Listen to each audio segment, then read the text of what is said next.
बिहार के विधानसभा चुनाव में एनडीए ने यानी नीतीश कुमार ने एक बार फिर से बाजी मार ली है और उन्होंने ये करके दिखाया है कि अब भाजपा सरकार कितनी हावी है या फिर भाजपा सरकार का कितना बोलबाला है कि उसे कोई भी बची पार्टी कांग्रेस जैसी पार्टी उसे मिलकर भी नहीं हरा सकती।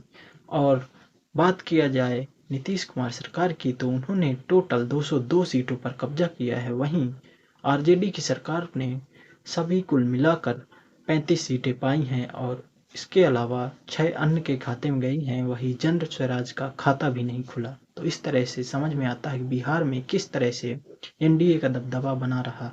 और वहीं पर दिल्ली में नरेंद्र मोदी जी ने भाजपा कार्यालय में पहुंचकर भाषण दिया और उन्होंने ये कहा कि जब पहले बिहार में दूसरी सरकार थी तो वहाँ पर वोटर नक्सली हमलों जैसे उससे डरते थे और जैसे अभी गिनती चल रही है और पहले ऐसा नहीं होता था। पहले ऐसा रहता था कि आप दिन में ही गिनती कर सकते हैं, रात में ये गिनती नहीं कर सकते, नहीं तो नक्सली हमले या अन्य हमलों की चिंताएं रहती थी कि कहीं ये सब घटनाएं ना हो जाएं। लेकिन अब बिहार की जनता भयमुक्त हो गई है, ऐसा नरेंद्र मोदी जी ने कहा।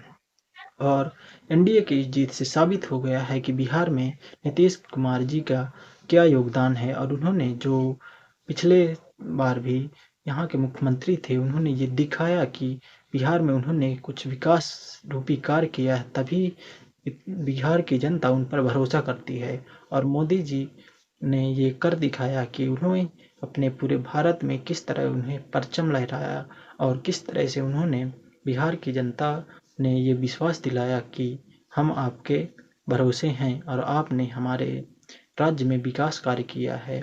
और उसके बल पर या उसके परिणाम स्वरूप ही उन्हें इतना समर्थन मिला और एनडीए की सरकार ने इस तरह से जीत हासिल की। और उन्होंने ये 122 कहा जाए तो ये 122 सीटों पर बहुमत हासिल हुआ है एनडीए को, तो ये बहुत बड़ी उपलब्धि है एक तरह से एनडीए की। तो ये बिहार का चुनाव इसी के साथ समाप्त हुआ और अभी फिलहाल कुछ वोटों की गिनती चल रही है, जिसमें से कुछ में एनडीए आगे चल रही है तो कुछ में आरजेडी।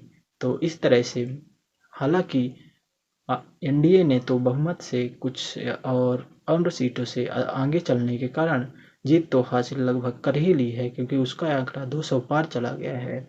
और वहीं पर आरजेडी का आंकड़ा अभी 35 पर ही अटका हुआ है। तो इस तरह से समझ में आ गया है कि बिहार की जनता केवल भाजपा पर यानी कि नीतीश कुमार पर विश्वास करती है। और वहीं तेजस्वी यादव बुरी तरह से हालांकि अपनी सीट पर तो जीत गए लेकिन उनकी टोटल सरकार में हार का सामना करना पड़ा है।